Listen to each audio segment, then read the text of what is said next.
Procedure is carried out by using the PPH set of instruments. The kit includes a 33mm hemorrhoidal circular stapler, a circular anal dilator, a purse string suture anoscope, and a suture threader. The patient is positioned in the prone jackknife or lithotomy position. The anal verge is gently massaged and dilated before inserting the dilator. It is recommended that the obturator be inserted alone as part of the dilation process. This will help to prevent damage to the internal sphincter. The obturator is then removed and the circular anal dilator with the obturator in place is inserted. This pushes back the mucosal prolapse into the anal canal.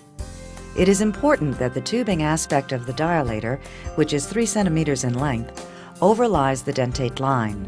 This will help prevent damage to the dentate line and the internal sphincter. The skin is milked out to flatten the tissues. This will help ensure that the dilator has been inserted far enough to protect the dentate line. The phalange of the circular anal dilator is provided with 4 slots in order to secure it to the perianal skin so that it is held firmly in place. The circular anal dilator is fully inserted and affixed to the perineum with 3 to 4 sutures. The purse string suture anoscope is inserted through the circular anal dilator, facilitating a circumferential purse string suture of only the mucosa and submucosa. The purse string is positioned near the tip of the anoscope. Use of 2-O-proline SH or monocryl on a UR6 needle is recommended for the purse string. The purse string sutures are placed close together, 6 to 12 small bites, to allow better traction of the mucosal prolapse. Each insertion of the needle is near the exit point of the last insertion. The purse string should be at the same level circumferentially.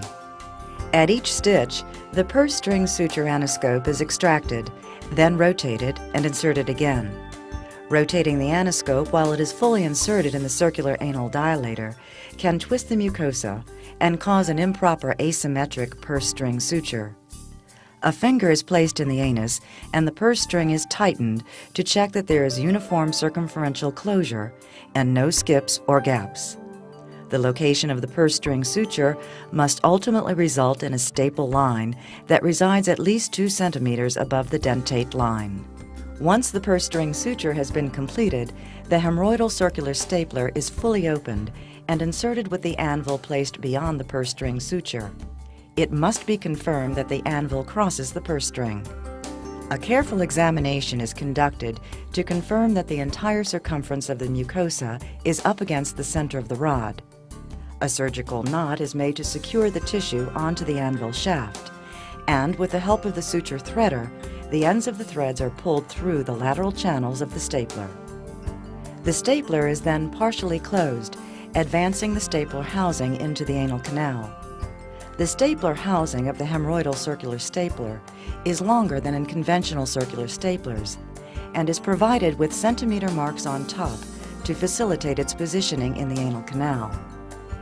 The anvil is fixed to the rod to avoid accidental detachment, and the stapler shaft is shorter than in conventional circular staplers.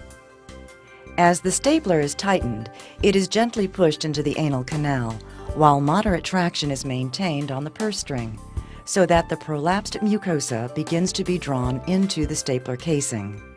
The stapler is examined to ensure that it is aligned along the axis of the anal canal. Prior to firing, the 4 centimeter mark on the stapler casing is positioned at the level of the anal verge, placing the staple line at the proper height. If the patient is a woman, check the posterior vaginal wall to be certain that it has not been incorporated in the staple line. As the stapler is closed completely, the orange indicator will advance to the low end of the green gap setting scale toward the smaller B, shaped for the shortest closed staple height. Tighter staple compression may reduce risk of bleeding from the staple line. Be certain not to touch the safety until the device is ready to fire. Release the safety and fire in one fluid motion. Keeping the stapler fully closed for approximately 30 seconds before firing and approximately 20 seconds after firing acts as a tamponade, which may help promote hemostasis. A 1/2 to 3/4 turn of the adjusting knob of the stapler, facilitates its extraction. Additional turns can cause interposition of mucosa between the anvil head and the upper edge of the circular anal dilator. The purse string suture anoscope is reinserted to facilitate the inspection of the staple line and application of sutures to any bleeders. Some surgeons may use Spongostan-like products to improve hemostasis, or a catheter to detect late bleeding.